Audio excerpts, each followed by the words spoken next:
வணக்கம் ஃப்ரெண்ட்ஸ், ரெடிகாசை சீரியலில் இன்னைய எபிசோடில் என்ன நடக்குதுன்னு பார்க்கலாமாங்க. மீனாவும் ஸ்ருதியும் கோவிலில் இருக்க அங்கே வர விஜயா இவங்கள பார்த்துட்டு ஸ்ருதி கிட்ட போய் பேசுகிறாங்க. அவங்களுக்கு தான் ஸ்ருதி கிட்ட போய் வாயை கொடுக்கறதும் அப்புறம் பல்பு வாங்குறதும் சாதாரண விஷயமாச்சே. என்னம்மா கோவில் பக்கம் வந்திருக்க திடீர்னு அப்படின்னு கேட்க, சாமி கும்பிடுன்றாங்க. சாமி கிட்ட என்ன வேண்ட வந்தேன்னா உங்களோட முட்டாள்தனத்தையும் மூட நம்பிக்கையும் சரி பண்ணுன்னு கேட்க வந்தேங்கிறாங்க. அதுக்கு தான் நீ இல்லம்மா, அந்த சாமியார் சொன்னதை நான் நம்புறேம்மா, அதுக்கு நிறைய பேர் வேற சாட்சியா சொன்னாங்கன்னு விஜயா சொல்ல, ஆன்ட்டி முதல்ல இந்த மாதிரி ஆளுங்கள்லாம் மார்க்கெட்டிங் தான் பண்ணுவாங்க, உண்மையா நடந்ததோ இல்லையோ ஆனா நடந்த மாதிரி விளம்பரப்படுத்தி விட்டுருவாங்க அப்படின்னு ஸ்ருதி சொல்ல, விஜயா ஒன்னும் பேசாம கூடவே நடக்கிறாங்க. அதை சொன்னாலும் உங்களுக்கு புரியாது அப்படிங்கிற ஸ்ருதி, சரி நீங்க ஏன் கோவிலுக்கு வந்தீங்கன்னு கேக்குறாங்க.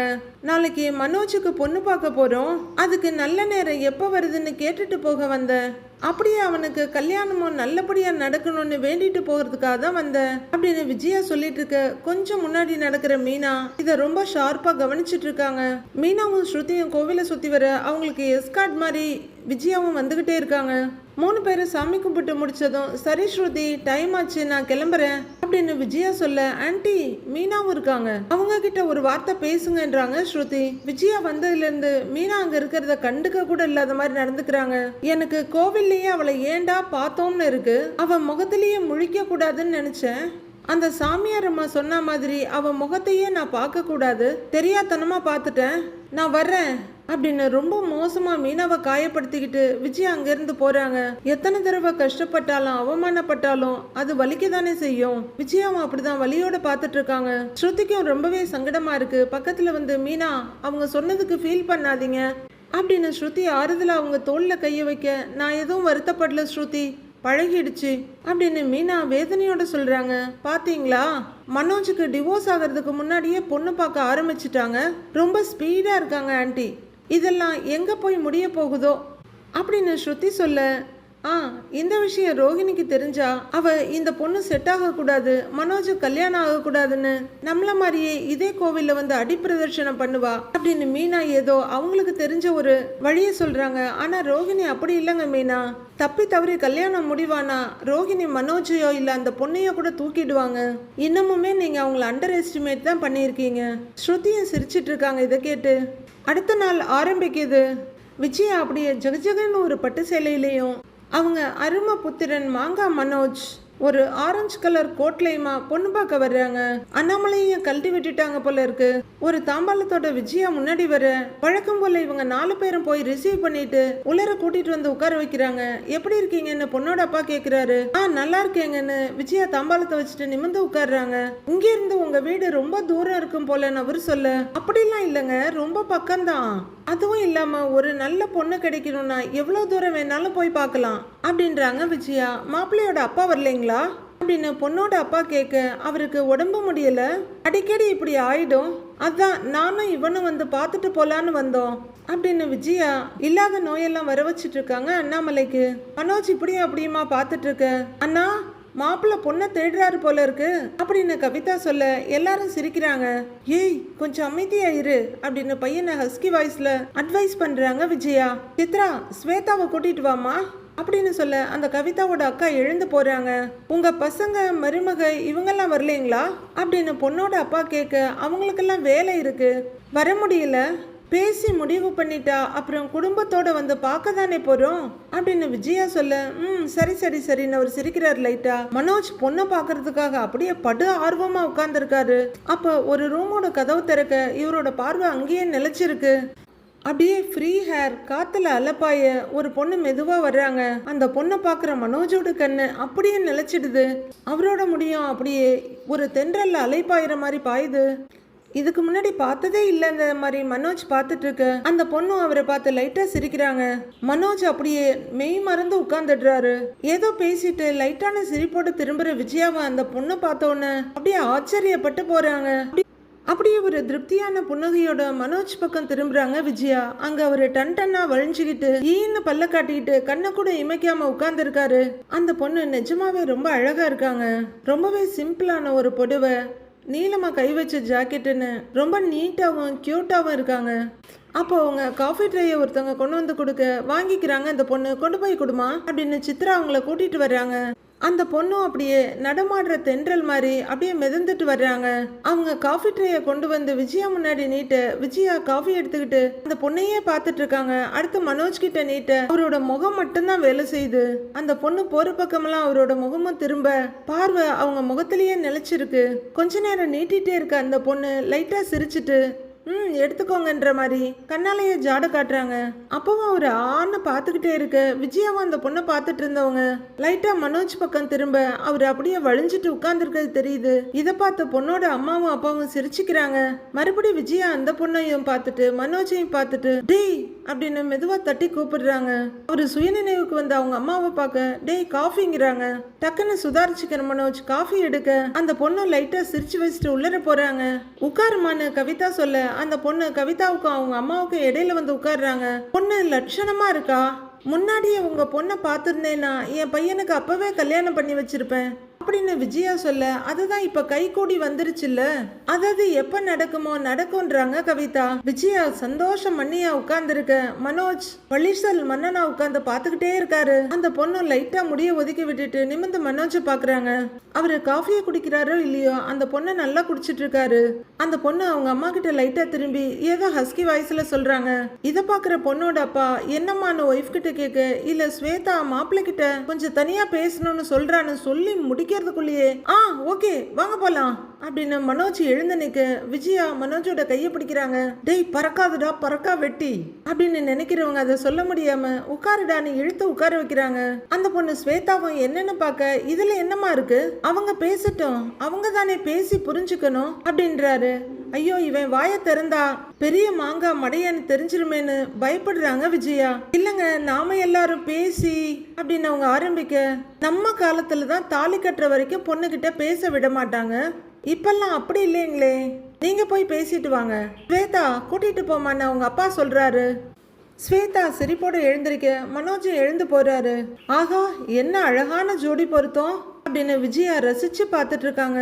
ஸ்வேதா மாடிக்கு வர ஐ அப்படின்னு கைய காலெல்லாம் ஒரு உதறிக்கிட்டு மனோஜும் வர்றாரு. வந்த மாங்கா வாய திறக்காமலாவது இருந்திருக்கலாம், ஆனா மேரேஜுக்கு முன்னாடியே எல்லாத்தையும் பேசி தெரிஞ்சுக்கணும்னு நினைக்கிறீங்க, உங்க அப்ரோச் எனக்கு ரொம்ப பிடிச்சிருக்கு அப்படின்னு மனோஜ் சொல்ல தேங்க்ஸ்ங்கிறாங்க அந்த பொண்ணு. நமக்குள்ள நல்ல அண்டர்ஸ்டாண்டிங் வரணும்னா நாம தான் பேசி தெரிஞ்சுக்கணும். மை நேம் இஸ் மனோஜ் அப்படின்னு அவரு கைய நீட்ட ஐ எம் ஸ்வேதான்னு அந்த பொண்ணு ஷேக் ஹேண்ட் கொடுக்குறாங்க. நீங்க என்ன படிச்சிருக்கீங்கன்னு ஸ்வேதா கேட்க நமக்கு உள்ளுக்குள்ள அலறுது. அம்மா தாயே எதுக்கு இந்த கேள்வியை கேட்ட, போச்சு போச்சு காதெல்லாம் வலிக்க போகுதுன்னு நம்ம நினைச்சிட்டு இருக்கவே எத்தனை டிகிரி முடிச்சிருக்கேன்னு நீங்களே பாருங்கன்னு கோட் பாக்கெட்ல இருந்து ஒரு கார்டு எடுத்து கொடுக்குறாரு அவரு. நல்ல வேலை தப்பிச்சோண்டா சாமி. அந்த பொண்ணும் கார்டை வாங்கி பார்த்துட்டு இம்ப்ரெசிவ், நீங்க ரொம்ப படிப்ஸா அப்படின்னு ஸ்வேதா கேட்க yes always first rank student அப்படின்னு பீத்திர மனோஜ் நீங்க என்ன படிச்சிருக்கீங்கன்னு கேக்குறாரு. விசிட்டிங் கார்டு அடிக்கிற அளவுக்கெல்லாம் நான் படிக்கல, பிஎஸ்சி கம்ப்யூட்டர் சயின்ஸ் முடிச்சிருக்கேன் அப்படின்னு ஸ்வேதா சொல்ல அவ்வளவுதான் படிச்சிருக்கேன்ற மாதிரி இலக்காரமா பாக்குறாரு மனோஜ். நீங்க எங்க ஒர்க் பண்றீங்கன்னு ஸ்வேதா கேட்க I am a business man, home appliances showroom வச்சிருக்கேன் அப்படின்னு மனோஜ் பெருமையா சொல்ல நைஸ் அப்படின்றாங்க ஸ்வேதா. நீங்க அப்படின்னு மனோஜ் கேட்க நான் ஒரு பிரைவேட் கம்பெனில ரெகுலர் ஜாப் அப்படின்னு ஸ்வேதா சொல்ல மேரேஜுக்கு அப்புறமும் ஜாபை கண்டினியூ பண்ணுவீங்களா அப்படின்னு மனோஜ் கேட்க எஸ் என்னாலெல்லாம் ஹவுஸ் ஒய்ஃபாலாம் இருக்க முடியாது, இருக்கணும்னு நீங்க சொன்னா அப்படின்னு ஸ்வேதா முடிக்கிறதுக்குள்ளேயே no that's not a problem, woman எப்பவுமே இண்டிபெண்டா தான் இருக்கணும், வேலைக்கு போகக்கூடாதுன்னு சொல்ற ஆள் நான் இல்லை அப்படின்னு மனோஜ் சொல்ல நைஸ் அப்படிங்கிற ஸ்வேதா நீங்க ஃப்ரீ டைம்ல என்ன பண்ணுவீங்கன்னு கேக்குறாங்க. ஆக்சுவலா ஒரு பிசினஸ் மேனோட பெரிய இன்வெஸ்ட்மெண்ட்டே டைம் தான். எனக்கு ஃப்ரீ டைம்னு ஒன்று கிடையவே கிடையாது. ஷோரூம் போவேன், டீலர்ஸை பார்ப்பேன், கஸ்டமர்ஸ் எல்லாம் அட்டன் பண்ணுவேன், அப்புறம் வீட்டுக்கு வருவேன் அப்படின்னு மனோஜ் அடுக்கிக்கிட்டே போக ஓ அப்போ ஹாபீஸ்லாம் ஒன்றும் இல்லையான்னு அந்த பொண்ணு கேட்குறாங்க. பிஸ்னஸ் புக்ஸ் படிப்பேன், டிவி பார்ப்பேன், ஓவர் திங்க் பண்ணுவேன் அப்படின்னு மனோஜ் சொல்ல அது டேஞ்சரஸ் ஹாபிங்கிறாங்க ஸ்வேதா. உங்க ஹாபிஸ் எல்லாம் என்னன்னு மனோஜ் கேட்க மியூசிக் கேட்பேன் and I love to go walking அப்படின்னு ஸ்வேதா சொல்ல அதுவும் நல்ல குவாலிட்டிஸ் தான் அப்படின்றாரு மனோஜ். உங்களுக்கு ஆங்கர் இஷ்யூஸ் ஏதாவது இருக்கான்னு கேக்குறாங்க ஸ்வேதா. இல்லன்னு சொல்ல மாட்டேன், ஆனா சைலண்டா கோவப்படுவேங்கிறாரு மனோஜ். அதுதான் இன்னும் ஸ்கேரியான விஷயம் அப்படின்னு ஸ்வேதா சொல்ல ஐயோ உடனே நானே நார்மல் ஆயிடுவேன் அப்படின்னு சமாளிக்கிறாரு மனோஜ். ஒரு பர்சனல் கொஸ்டின் கேட்கலாமா அப்படின்னு ஸ்வேதா கேளுங்கன்னு நிமிர்ந்து நிக்கிறாரு. உங்க ப்ரீவியஸ் மேரேஜ் எதனால எண்ட் ஆச்சு அப்படின்னு அந்த பொண்ணு சிம்பிளா சொல்லணும்னா ரிலேஷன்ஷிப் பிரேக் ஆயிடுச்சு. அவங்க வாழ்க்கையில நடந்த இம்பார்ட்டன்டான விஷயங்கள் எல்லாம் என்கிட்ட மறைச்சிட்டாங்க அப்படின்னு மனோஜ் சொல்ல, அப்ப பிரேக் ஆனது காரணம் அவங்க பர்சனாலிட்டி இல்ல, கம்யூனிகேஷன் தான் அப்படின்னு ஸ்வேதா எஸ் அப்படிங்கிற மனோஜ், நான் ஒரு விஷயம் கேட்கட்டுமான்னு இன்டர்வியூல கொஸ்டின் கேட்குற மாதிரி கேட்குறாரு. ஷியோர்னு அந்த பொண்ணு சொல்ல, உங்க லைஃப்ல ஏதாவது ஒரு பெரிய சீக்ரெட்டை மறைச்சிருக்கீங்களா அப்படின்னு மனோஜ் அந்த பொண்ணு ஒரு மாதிரி கிண்டலா சிரிச்சுட்டு, என் லைஃப்ல எந்த சீக்ரெட்டும் இல்லைங்கிறாங்க. குட் அப்படிங்கிற மனோஜ், செகண்ட் மேரேஜ் நினைச்சு உங்களுக்கு எதுவும் பயம் இருக்கான்றாரு. I can அண்டர்ஸ்டாண்ட்ங்கிறாங்க Shweta. ஆனா கான்ஸ்டன்ட் டவுட் இருந்தா அது ரிலேஷன்ஷிப்புக்கு ஒர்க் ஆகாது அப்படின்னு ஸ்வேதா சொல்ல, உண்மைதான், ரெண்டு பேரும் எதையும் மறைக்காம இருந்தாலே மேரேஜ் லைஃப் சூப்பரா இருக்கும் அப்படின்னு மனோஜ் சொல்ல, நாட் நெசசரி, சம்டைம்ஸ் நமக்குன்னு ஒரு பிரைவசி இருக்கணும், அது இல்லாம போனாலும் ரிலேஷன்ஷிப் ஒர்க் ஆகாது அப்படின்னு ஸ்வேதா சொல்ல, ஓ இது ஒரு புது கோணமா இருக்கே அப்படின்னு யோசிச்சுட்டு சிரிப்போட மனோஜ் நிக்க, அந்த பொண்ணு சிரிப்போட பார்த்துட்டே இருக்காங்க. கொஞ்ச நேரம் யோசிக்கிறவரு கரெக்ட்ங்கிறாரு. ஸ்வேதா அப்படியே சிரிச்சுக்கிட்டே நிக்க, என்ன பத்தி என்ன நினைக்கிறீங்கன்னு கேக்குறாரு மனோஜ். என்ன உங்களுக்கு பிடிச்சிருக்கான்னு முகத்துக்கு நேராவே கேட்டுடுறாரு. எனக்கு ஓகே தான், உங்களுக்குன்றாங்க ஸ்வேதா. அப்படின்னு கொஞ்சமா அவங்க முன்னாடி முகத்தை கொண்டு வந்து டபுள் ஓகேங்கிறாரு. அந்த பொண்ணு லைட்டா சிரிச்சுட்டு, இதுக்கு மேல ரிசல்ட்டை நம்ம பேரண்ட்ஸ் தான் டிசைட் பண்ணணும், போலான்னு சொல்லிட்டு நடக்க, எஸ் எஸ் எஸ் அப்படின்னு கையை தூக்கி குதிச்சுட்டே போறாரு மனோஜ். ரெண்டு பேரும் கீழே வர விஜயா பார்த்துட்டு இருக்காங்க. மனோஜ் வந்து விஜயா பக்கத்துல உட்கார, ஸ்வேதா அவங்க அம்மா பக்கத்துல உட்காடுறாங்க. என்னம்மா ஸ்வேதா பேசிட்டியா அப்படின்னு அவங்க அப்பா கேக்குறாரு. பேசிட்டேன் பாங்குறாங்க அவங்க. மனோஜ் லைட்டா சுரண்ட விஜயா, டேய் பொண்ணை பிடிச்சிருக்கான்னு கேக்குறாங்க. அப்படியே மெதுவா அம்மாவோட கைய பிடிச்சி, எனக்கான கரெக்ட் மேட்ச பாத்துருக்கமா தேங்க்ஸ்ங்கிறாரு மனோஜ். தேங்க்ஸா அப்படின்னு விஜயா செல்லமா மனோஜ் கைய தட்டிட்டு இருக்காங்க. என்ன சொல்றாருன்னு பொண்ணோட அப்பா கேக்குறாரு. பொண்ணை பிடிச்சிருக்குன்னு சொல்றான் அப்படின்னு விஜயாவும் கொஞ்சம் வழிஞ்சுக்கிட்டே சொல்றாங்க. ஸ்வேதா உனக்கு நான் உங்க அம்மா அப்படின்னு லைட்டான சிரிப்போட தலையாட்டுறாங்க அந்த பொண்ணு. என் பையனை யாருக்கும் பிடிக்காம போகாது அப்படின்னு விஜயா பெருமையா சொல்ல, அப்ப அடுத்து பேச வேண்டியதெல்லாம் பேசிடுவோம் அப்படின்றாங்க கவிதா. நாம இப்பவே முடிவு பண்ணிடுவோம் அப்படின்னு விஜயா சொல்ல, சரியான பொண்ணோட அப்பா தலையாட்டிட்டு இருக்கும்போது அவங்க வீட்டு மெய்டு ஒரு பெரியவரை வீல் சேர்ல வச்சு தள்ளிட்டு வர்றாங்க அங்க. உடனே பொண்ணோட அப்பா வேகமா எழுந்து வந்து, ஐயா வாங்க வாங்க, எழுந்திருச்சிட்டீங்களா ஐயா அப்படின்னு கேட்டுக்கிட்டே அவர் பக்கத்துல வந்து உட்காந்து, இவர் தான் எங்க குடும்பத்து பெரியவர் அப்படின்னு சொல்ல, ஐயா வணக்கம் வணக்கங்கிறாங்க விஜயா. உடனே பொண்ணோட அப்பா அவர்கிட்ட குனிஞ்சி, ஐயா இவர் தான் நம்ம ஸ்வேதாவுக்கு பார்த்துருக்கிற மாப்பிள்ள அப்படின்னு சொல்ல, என்னதுங்கிறாரு அவரு. மாப்பிள்ள இவர் தான் மாப்பிள்ள அப்படின்னு பொண்ணோட அப்பா சொல்லிட்டு இருக்க, நான் தான் அப்படின்னு அலையிறாரு மனோஜ். ஒரு வழியா புரிஞ்சுக்கிட்டாராட்டிருக்கு. மாப்பிள்ளையா வணக்கம்பான்னு சொல்ல மனோஜும் வணக்கம்ன்றாரு. இவருக்கு கொஞ்சம் காது கேட்காது அப்படிங்கிற பொண்ணோட அப்பா மறுபடியும் பெரியவர்கிட்ட திரும்பி, இவங்க தான் மாப்பிள்ளையோட அம்மான்றாரு. இப்ப அவரு காது கேட்டுச்சு போல இருக்கு. ஓஹோன்னு இருக்காரு. எந்த ஊரு அப்படின்னு அவங்க விஜயா கிட்ட கேட்க, சீலம்பரம் அப்படின்னு ஊருக்கே கேக்குற மாதிரி கத்தி சொல்றாங்க விஜயா. இந்த பேச்சியம்மன் கோவில் இருக்கே அந்த ஊரான்னு பெரியவர் கேட்க, ஆமாங்க ஐயா அப்படின்னு விஜயா சொல்றாங்க. உங்க அப்பா பேரு அப்படின்னு பெரியவர் கேட்க, சின்னதுரை அப்படின்னு பெருசா கத்தி சொல்றாங்க விஜயா. ஓ அப்ப உங்க தாத்தா பேரு தோப்பு வீடு சதாசிவமா அப்படின்னு பெரியவர் கேட்க, விஜயாவுக்கு பயங்கர ஆச்சரியம் ஆயிடுது. ஆமாங்க ஐயா, எப்படி உங்களுக்கு தெரியும்னு கேக்குறாங்க விஜயா. நல்லா தெரியுங்கிறவரு ஏதேதோ பேச விஜயாவும் ரொம்ப சந்தோஷமா பெரியவர்கிட்ட பேசிட்டு இருக்காங்க. ரெண்டு பேரும் மாத்தி மாத்தி போன கதை வந்த கதை இருக்கிற கதைன்னு அத்தனையும் வளைச்சு பேசுறாங்க. இருக்கவங்களுக்கு எல்லாம் பயங்கரமா போர் அடிச்சாலும் என்ன பண்றதுன்னு முகத்துல ஒரு பிளாஸ்டிக் சிரிப்பை ஒட்ட வச்சுட்டு பாத்துட்டு இருக்காங்க. விஜயா பேசின பேச்சுல பெரியவர் கலைச்சு போயிடுறாரு. கடைசியா அவரு முகமே சுண்டி போயிடுது. விஜயா எல்லாத்தையும் சொல்லி முடிச்சுட்டு பெருமையா ஈன்னு சிரிச்சுட்டு உட்கார்ந்துருக்க. ஏன் ஐயாவோட முகம் இப்படி வாடி போய் கிடக்கு அப்படின்னு புரியாம பாத்துட்டு இருக்காரு பொண்ணோட அப்பா. அவரு முகத்துல கலக்கத்தோட அப்படியே யோசிக்கிறாரு. விஜயாவும் என்னடா இது, ஏன் இவர் இப்படி பண்றாரு அப்படிங்கிற மாதிரி பாத்துக்கிட்டு இருக்காங்க. ஐயா அப்படின்னு பொண்ணோட அப்பா கூப்பிட, திரும்புறாரு அவரு. இவங்க அப்படின்னு பெரியவர் சொல்ல, என்னங்க ஐயா இவங்க நம்மளுக்கு தெரிஞ்சவங்களா அப்படின்னு கேக்குறாரு பொண்ணோட அப்பா. இல்லப்பா, உன் பொண்டாட்டியோட தாத்தா இருக்காங்கல்ல அப்படின்னு பெரியவர் சொல்ல, அவர் தான் இப்ப இல்லையேங்கிறாரு பொண்ணோட அப்பா. இல்லதான், ஆனா அவரும் இந்த அம்மாவோட தாத்தா சதாசிவமும் பார்த்தா ஒரு வழியில தூரத்து சொந்தம் அப்படிங்கிறாரு பெரியவர். ஓ அப்படின்னு பொண்ணோட அப்பா இப்ப கொஞ்சம் சிநேகமா இவங்கள பாக்குறாரு. பொண்ணோட அம்மாவும் ஓ என்னோட தாத்தாவும் இவங்க தாத்தாவும் ஒரு வழியில சொந்தமா அப்படின்னு ஆர்வமா பாக்குறாங்க. விஜயாவுக்கும் ரொம்பவே சந்தோஷமாயிடுது. புன்னகை மண்ணியா பாக்குறாங்க. ரொம்ப சந்தோஷமா மனோஜோட கைய பிடிக்க அந்த பொண்ணு ஸ்வேதாவும் ஓ அப்ப நீங்க எங்களுக்கு ரிலேட்டிவ் தானா அப்படின்னு ஒரு சந்தோஷ புன்னகையோட பாக்குறாங்க. ஓ அப்ப நாம சொந்தக்காரங்களா, இன்னும் நெருங்கிட்டோம் அப்படின்னு விஜயா ரொம்ப ஆச்சரியமா கேட்க, இல்லம்மா உறவு முறையில நீங்களும் பொண்ணோட அம்மாவும் அக்கா தங்கச்சி ஆயிட்டீங்க. உங்க பையனுக்கு இந்த பொண்ணு தங்கச்சி முறை ஆகுது அப்படின்னு மனோஜோட ஆசையில 1/2 லிட்டர் ஆசிட் ஊத்திடுறாரு பெரியவர். இதை கேட்கிற மனோஜ் ஏன்னு முழிக்கிறாரு. விஜயாவுக்கும் பயங்கர அதிர்ச்சி. ஆன்னு பாத்துட்டு இருக்காங்க. அந்த பொண்ணு ஸ்வேதாவுக்குமே கொஞ்சம் அதிர்ச்சியா தான் இருக்கு. அதை பார்த்துட்டு மனோஜோட ரியாக்ஷன் அவங்க பார்த்துட்டு இருக்காங்க. அந்த பொண்ணு முகமும் வாடி போயிடுது. மனோஜை பார்க்க படு சிரிப்பா இருக்கு.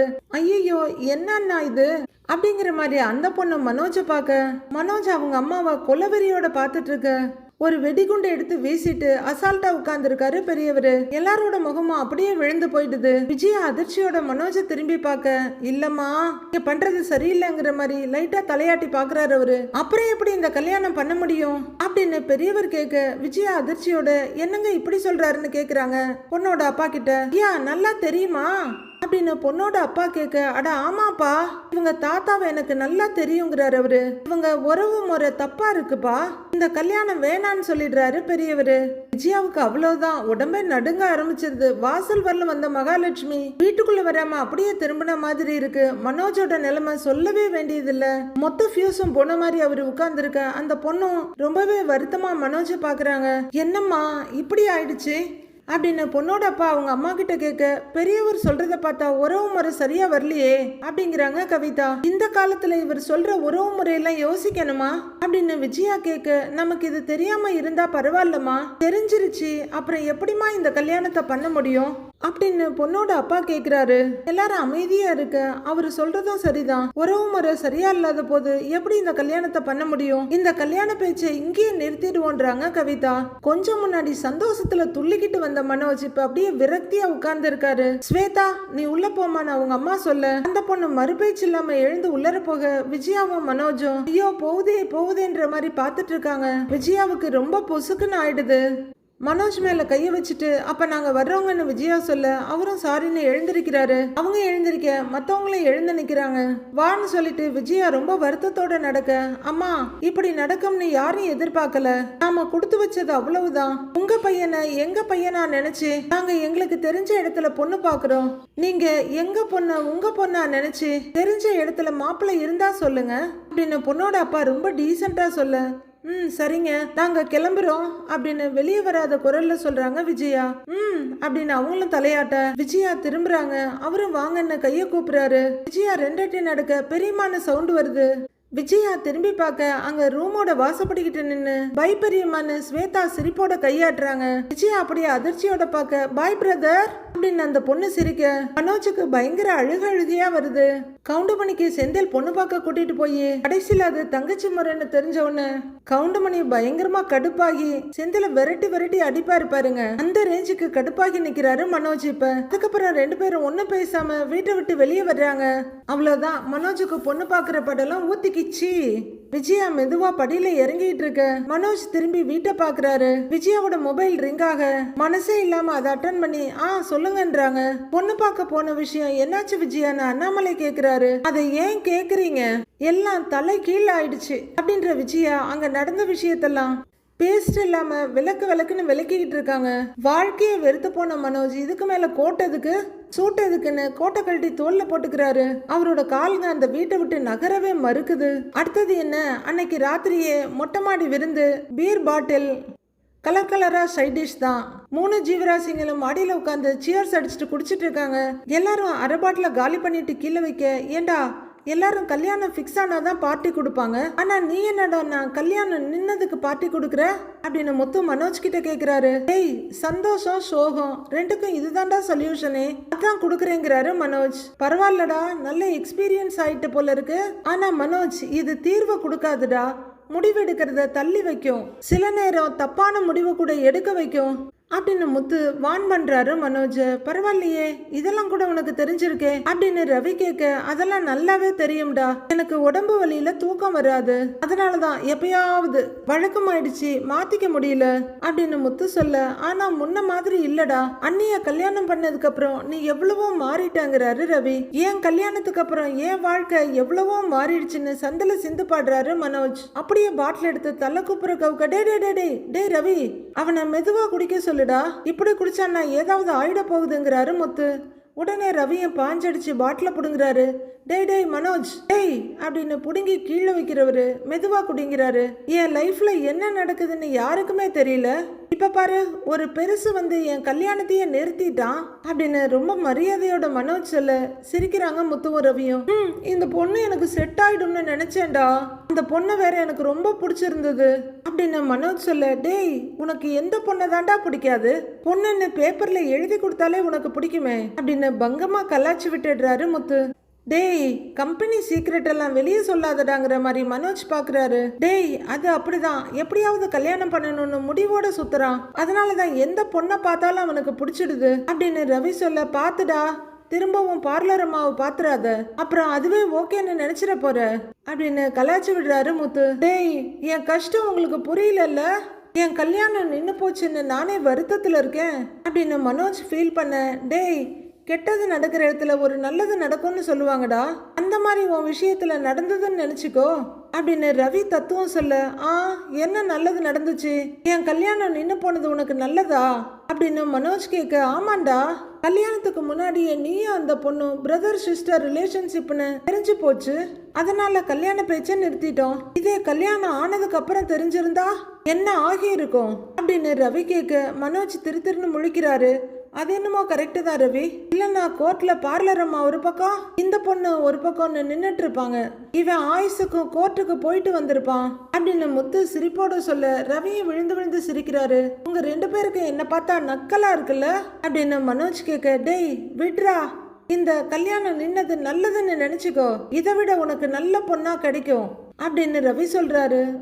அதுவும் ஒரு வகையில கரெக்டு தான், முறை தவறி கல்யாணம் நடந்திருந்தா அதுவும் பெரிய பிரச்சனை தான். என்ன ஒண்ணு, அந்த பொண்ணை பார்த்தவனையே பிடிச்சிருச்சு, அதான் ஒரே ஃபீலிங்கா இருக்குன்றாரு மனோஜ். டேய் மனோஜ் அப்படின்னு முத்து ஏதோ சொல்ல வர, போதும் நிறுத்துடா, எனக்கு எந்த பொண்ணை தான் பிடிக்காதுன்னு தானே சொல்ல வர அப்படின்னு மனோஜ் கேட்க, டேய் ரவி இவன் இந்த ஒரு விஷயத்த மட்டும் கரெக்டா புரிஞ்சுக்கிட்டான்டா அப்படிங்கிற முத்து மனோஜ்னு கூப்பிட, அவரும் நிமிந்து பாக்குறாரு. உனக்கு நடந்ததெல்லாம் என்னடா பிரச்சனை, இதை விட பெரிய பிரச்சனை என் ஃப்ரெண்ட் ஒருத்தங்களுக்கு நடந்தது, அதை சொல்றேன் கேளு அப்படின்னு முத்து சொல்ல, கதை சொல்ல போறியான்னு மனோஜ் கேக்குறாரு. உண்மை கதைடா மனோஜ், கேளுங்கிறாரு முத்து. கொஞ்சம் வருஷத்துக்கு முன்னாடி என் ஃப்ரெண்டு ஒருத்தன் சின்ன வயசுல கல்யாணம் ஆகி புருஷனை இழந்த பொண்ணு ஒருத்திய மீட் பண்ணா, அவளுக்கு ஒரு பெரிய பொண்ணு வேற இருந்தா, இவனுக்கு அவளை புடிச்சு போச்சு அப்படின்னு முத்து சொல்ல, யாரு அந்த பெரிய பொண்ணையா அப்படின்னு கேக்குறாரு மனோஜ். டேய் அந்த புருஷனை இழந்த பொண்ணடா அப்படின்னு முத்து சொல்ல, ஓகே ஓகே கண்டினியூங்கிறாரு மனோஜ்.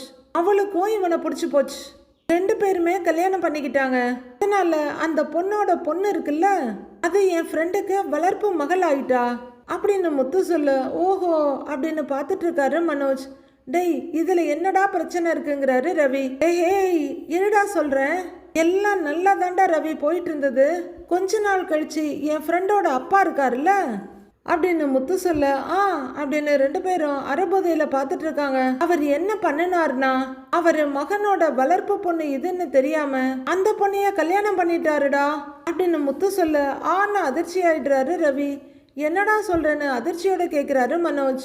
இருடா இன்னும் கதை முடியல, இப்ப அந்த வளர்ப்பு பொண்ணு இருக்குல்ல, அது என் ஃப்ரெண்டுக்கு சித்தி ஆயிடுச்சு அப்படின்னு முத்து சொல்ல, ஐயோ அப்படின்னு பாக்குறாங்க ரெண்டு பேரும். அவனோட அப்பா அவனுக்கு மருமகன் ஆயிட்டாரு அப்படின்னு முத்து சொல்ல, ஐயோ மெகா சீரியலை விட குழப்பமா இருக்கே அப்படின்னு மண்டையை போட்டு பிச்சுக்கிறாரு மனோஜ். டேய் இது என்னடா கோளாறான குடும்பமா இருக்கு, ஒரே எக்கு தப்பா இருக்கேடாங்கிறாரு ரவி. முத்துவும் சிரிச்சுட்டு, இருடா ரவி அதுக்குள்ளேயே நீ டென்ஷன் ஆனா எப்படி, அப்புறமா என் ஃப்ரெண்டோட பொண்டாட்டி இருக்குல்ல, அவனோட அப்பாவுக்கு மாமியார் ஆயிடுச்சு அப்படின்னு முத்து சொல்ல, டேய் குடிச்சா கூட இப்படி தலை சுத்தாதடா இப்ப நீ சொன்னதை கேட்டுதான் என் தலை சுத்துது அப்படின்னு மனோஜ் சொல்ல, டேய் கதை இன்னும் முடியலடா, இப்பதான் ஸ்டார்ட் ஆயிருக்குதுங்கிறாரு முத்து. அப்புறமா அவன் பொண்டாட்டியோட பொண்ணுக்கு ஒரு பையன் பிறந்தான் அப்படின்னு முத்து சொல்ல, அதாவது உன் ஃப்ரெண்டோட வளர்ப்பு பொண்ணுக்கு அப்படின்னு கொஞ்சம் தெளிவா கேட்டுக்கிறாரு மனோஜ்.